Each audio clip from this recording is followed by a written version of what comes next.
अब इसमें हम रेडिएशन को रीड करेंगे। तो थर्मल रेडिएशन की बात जब आती है तो ये तो हम जानते हैं कि हमको जो हीट आती है वो सन से आती है और मिलियन किलोमीटर में से आती है और 1000 किलोमीटर से आती है, हजारों किलोमीटर से। और एम्प्टी स्पेस होता है, कोई बीच में कोई भी no material no medium. If there is a density does not exceed 1 or 2 molecules per cubic centimeter और उसके बीच में कोई डेंसिटी भी नहीं होती। The presence of the matter with density can be entire ignore. Therefore, the process by which we receive heat from the sun cannot be either conduction or not convection. न तो यहाँ कोई conduction है, ना ही कोई वहाँ convection है, which is required on the interval between material of the medium.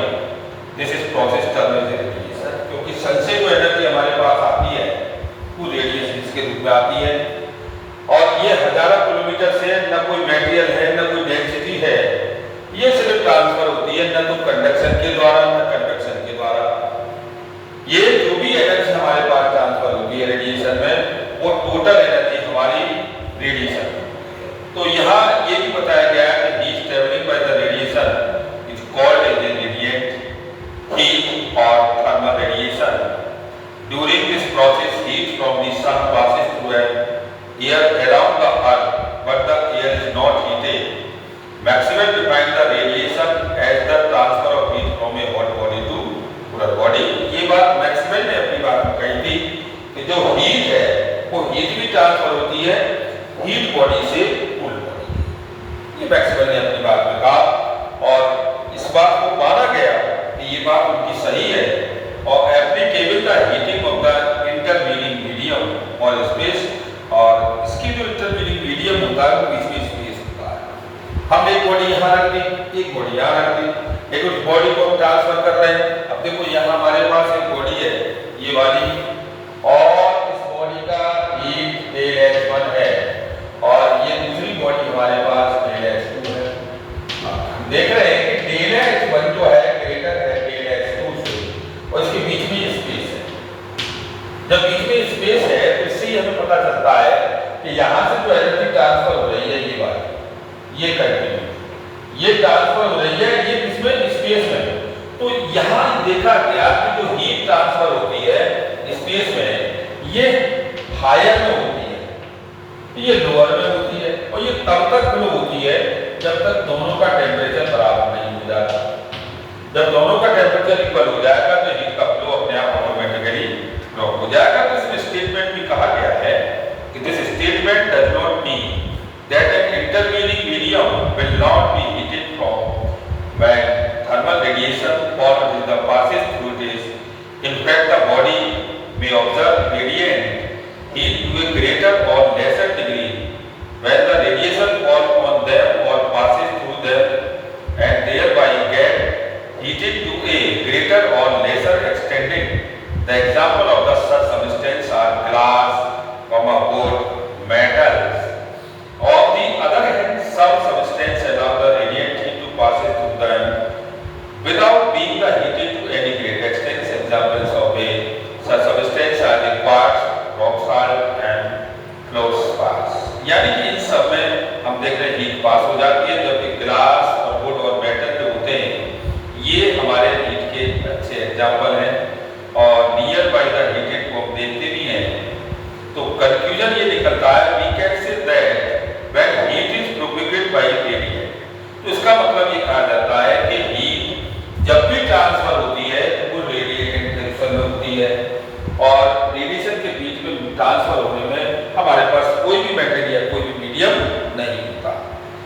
That is are no material of the medium necessary for the transmission and if there is any material medium it is not necessary that should be first get self heated and the case of the conduction and convection before it could be assist the propagation of thermal radiation wherever it heat had been. So the heat is a from energy like light. This propagation of the heat of the radiation consists of the transfer of energy. यानी कि इसी heat को ही हम light नहीं कह सकते। ये जो हमारे पास जो रेडिएशन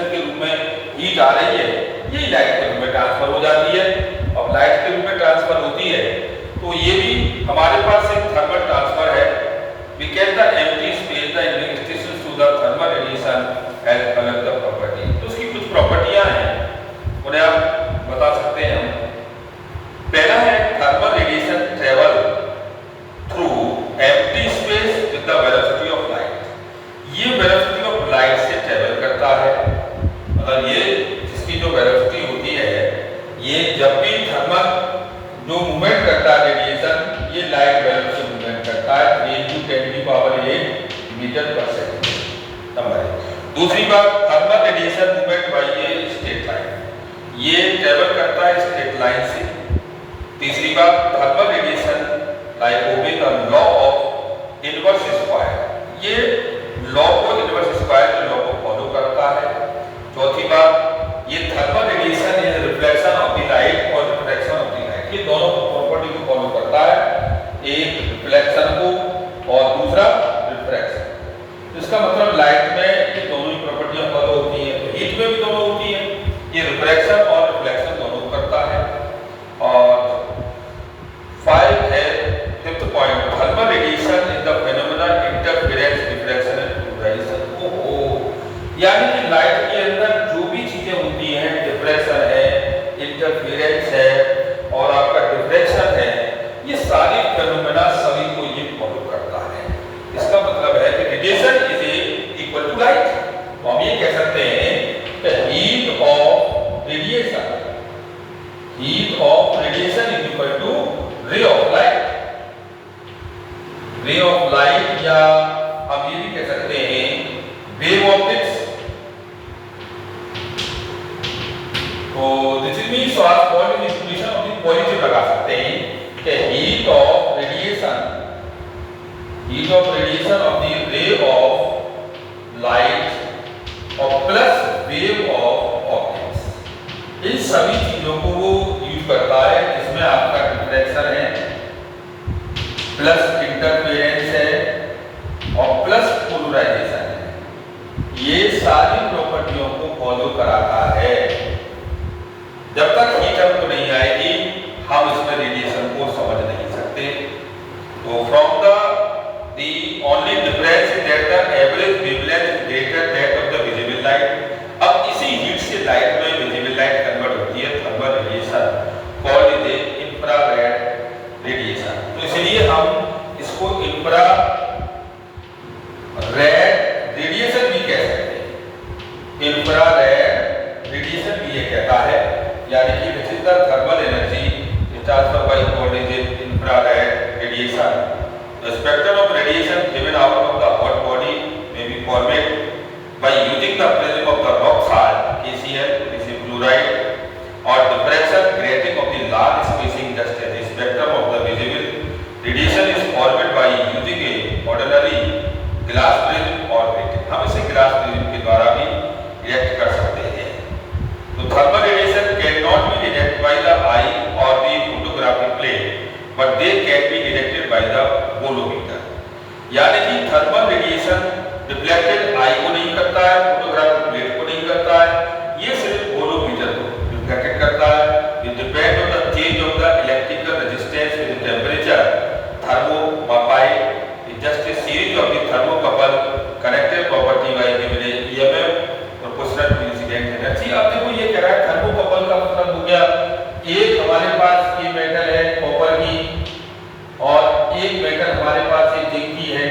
अब दोनों को मिला दिया तो दोनों से ये जिंक है, अब दोनों से मिल गया तो ये थर्मल कपल हो गया। अब जब थर्मल कपल हो गया तो जब भी हम इसमें ईएमएफ डेवलप करेंगे, इलेक्ट्रोमोटिव फोर्स, तो ये दोनों पर काम करेगा थर्मल पर। तो थर्मल के रेस्पेक्ट में हमने देखा है कि जिसे हम थर्मल